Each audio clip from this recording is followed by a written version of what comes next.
Hello everyone, सभी को नमस्कार। तो आज हम लोग देखने जा रहे हैं SSC MPSC exam 2024 30 October first shift GK GS question.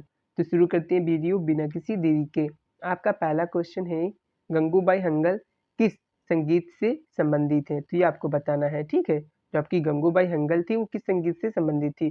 तो गंगूबाई हंगल हिंदुस्तानी शास्त्रीय संगीत की ख्याल शैली से जुड़ी हुई थी, ठीक है। वह किराना घराने से ताल्लुकात रखती थी। तो ये आपको याद रखना है, ख्याल शैली से संबंधित थी, हिंदुस्तानी शास्त्रीय संगीत की, ठीक है। वो किस घराने से संबंधित थी? किराने घराने से। इंग्लिश में Gangubai Hangal is related to which music? तो Gangubai Hangal was associated with the khayal style of Hindustani classical music. She belong to a grocery family, ठीक है। यहाँ पे ग्रोसरी नहीं होगा, ठीक है, वो मैंने ट्रांसलेट किया ना तो उसमें प्रॉब्लम आ गई, किराना ही होगा, ठीक है।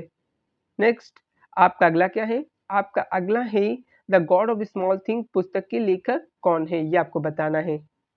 तो जो आपकी the God of Small thing है, इसके जो लेखिका है वो है आपकी अरुंधति राय जी, जिन्होंने लिखा था कब? 1997 ईस्वी में।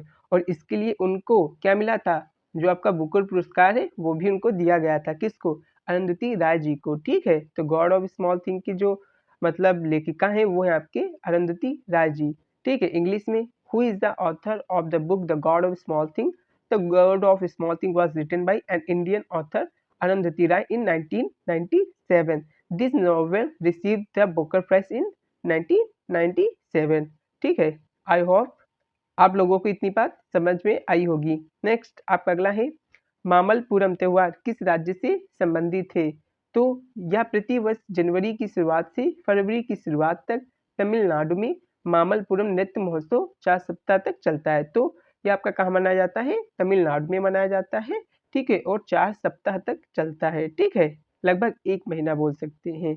तो आपका क्वेश्चन है Mamallapuram festival is related to which state? तो आप लोग बताएंगे तमिलनाडु। और ये कितनी दिनों तक होता है? तो आपका 4 वीक्स तक होता है, ठीक है। नेक्स्ट आपका अगला क्या है, राष्ट्रीय नृत्य शिरोमणि पुरस्कार 2022 किसे मिला? तो साल 2022 में राष्ट्रीय नृत्य शिरोमणि पुरस्कार अंतरराष्ट्रीय कुचिपुड़ी नृत्यांगना अर्पणा सता जो सतीशन है उनको मिला था।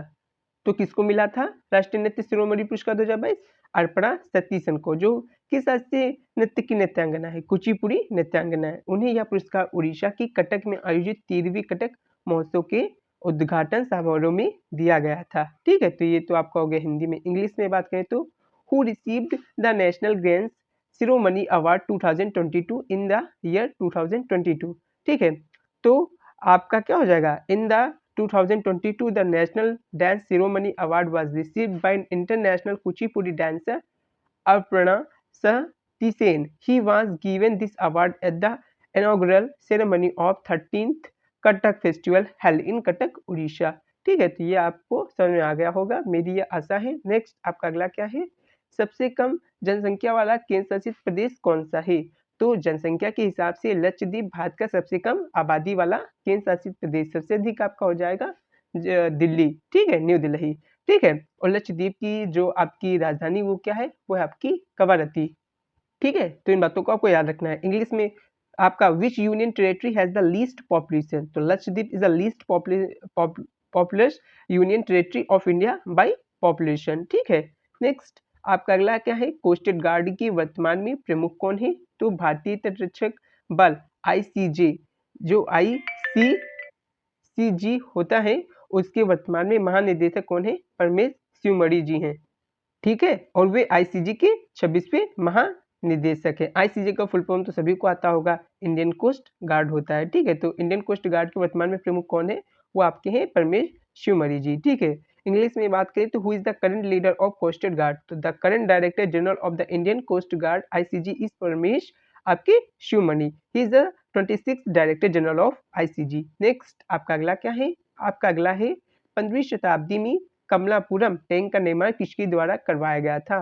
तो 15वीं शताब्दी में कमलापुरम टैंक का निर्माण विजयनगर साम्राज्य के राजा श्री कृष्ण देवराय ने के शासनकाल के दौरान हुआ था। यह टैंक कर्नाटक के हम्पी क्षेत्र में स्थित है और इसे मुख्य रूप से कृषि के लिए जल संरक्षण के उद्देश्य से बनाया गया था।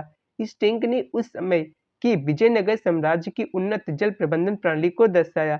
जिसका उपयोग आसपास की भूमि की सिंचाई और पानी की आपूर्ति के लिए किया जाता था। तो आई होप ये आप लोगों को समझ में आया होगा कि कमलापुरम टैंक का निर्माण किसके शासनकाल में करवाया गया था, तो राजा श्री कृष्ण देव राय के शासनकाल में करवाया गया था। इंग्लिश में बात करें तो who built the Kamalapuram tank in the 15th century.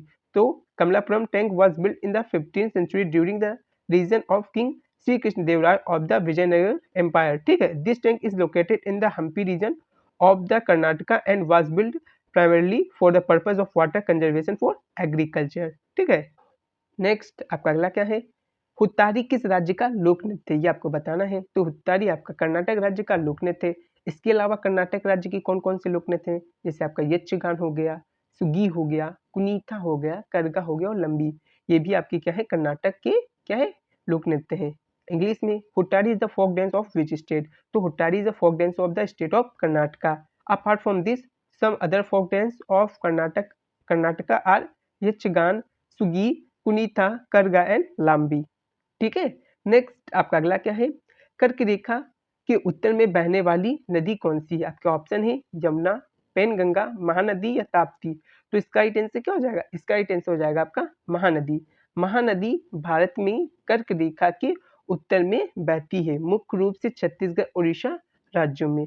अन्य सूचीबद्ध नदियां या तो कर्क रेखा के दक्षिण में बहती हैं, जैसे यमुना और ताप्ती, या उनके मार्ग का अधिकांश हिस्सा उत्तर की ओर नहीं है। ठीक है, तो इसका राइट आंसर हो गया आपका महानदी। इंग्लिश में बात करें तो river flowing north of Tropic of Cancer. तो यहाँ पे बताना है which river flowing north of Tropic of Cancer, Yamuna, Penganga, Mahanadi या तापी। तो आपका बता ही दिया था महानदी। ठीक है, Mahanadi river flows to the north of the Tropic of Cancer in India, primary through the state of Chhattisgarh and Orissa. Next आपका अगला क्या है, आपका अगला है ज्वालामुखी और भूकंप का उत्पन्न होने वाली तीव्र ज्वार को क्या कहते हैं। तो जो आपके ज्वालामुखी और भूकंप के कारण उत्पन्न होने वाले तीव्र ज्वार है, उन्हें हम कहते हैं सुनामी। क्या कहते हैं, सुनामी। इंग्लिश में बात करें तो इंग्लिश में आपका हो जाएगा what are the strong tides caused by the volcanic eruption and earthquakes called। तो आप क्या क्या कहलाता है, तो such strong tides are called tsunami. ठीक है, क्या कहलाते हैं, आपके सुनामीज कहलाते हैं। नेक्स्ट आपका अगला क्या है, वाणिज्यिक बैंक के आपको कार्य बताना है। तो वाणिज्यिक बैंक के कार्य क्या होते हैं, जमा स्वीकार करना, ऋण प्रदान करना, भुगतान की सुविधा देना, और आपका क्या है, और विदेशी मुद्राएं सेवाएं प्रदान करना। ये आपका क्या है, जो कमर्शियल बैंक है उनकी ये फंक्शन है। इंग्लिश में बात करें तो आपका है फंक्शन ऑफ कमर्शियल बैंक। तो आपका क्या हो जाएगा, accepting deposits, providing loans, facilitating payments, and आपका क्या हो जाएगा, आपका हो जाएगा फॉरेन एक्सचेंज। ठीक है, नेक्स्ट आपका अगला क्या है, तो आपका अगला क्वेश्चन है वॉलीबॉल से जुड़े, जो आपका वॉलीबॉल होता है उससे जुड़े कुछ महत्वपूर्ण खेल शब्दों के नाम। जैसे आपका सर्व होता है, ठीक है, रैली हो गया, सर्व हो गया, आपका रैली हो गया, और आपका क्या हो गया, सेट हो गया, पॉइंट हो गई, फॉल्ट हो गया, क्या हो गया आपका फॉल्ट। ठीक है, ब्लॉक हो गया, डाइज हो गया, और कौन कौन सी खेल शब्दावली वॉलीबॉल से जुड़ी है, पैस हो गया, टाइम आउट हो गया, स्पाइक हो गया, किट हो गया, हिट हो गया, आपका फ्री बॉल और कवरेज। ये सभी जो आपकी खेल शब्दावली है वॉलीबॉल खेल से जुड़ी हुई हैं। और बात की जाए जो आपका वॉलीबॉल है, क्या आपका वॉलीबॉल, इसमें आपके कितने प्लेयर होते हैं, तो इसमें आपके जो प्लेयर होते हैं वो आपके होते हैं 6 प्लेयर, ये भी आपको याद रखना है। बात की जाए बास्केटबॉल, तो बास्केटबॉल में आपके 5, और आपकी क्या बोलते हैं बेसबॉल में 9 प्लेयर होते हैं। तो इन बातों को भी आपको याद रखना है, ठीक है, एग्जाम की दृष्टि से। नेक्स्ट, तो इसी के साथ ये वीडियो यहीं पे समाप्त होती है। अगर आप लोगों को वीडियो अच्छी लगी हो तो आप लोग लाइक करें, सब्सक्राइब करें और शेयर करें, और पीडीएफ लेने के लिए डिस्क्रिप्शन में दी गई टेलीग्राम के लिंक पे क्लिक करके टेलीग्राम ज्वाइन करें। और एक महत्वपूर्ण बात आप लोगों को बतानी, इस समय आपका दिवाली है और टेक्स्ट बुक पर आपको बहुत ज़्यादा ही डिस्काउंट मिल रहा है ईयरली पास प्रो के लिए। तो जिन लोगों को भी टेक्स्ट बुक का ईयरली पास प्रो लेना है वो लोग जाके ईयरली पास प्रो ले लें। इसके लिए मैंने क्या किया है, डिस्क्रिप्शन में आपकी क्या बोलते हैं टेक्स्ट बुक की लिंक प्रोवाइड कर दी। अगर आप उसके थ्रू जाएंगे तो आपको क्या मिलेगा, 20% तक का आपको डिस्काउंट मिल जाएगा, और आप कम से कम रुपए में ईयरली पास को बाई कर पाएंगे। ठीक है।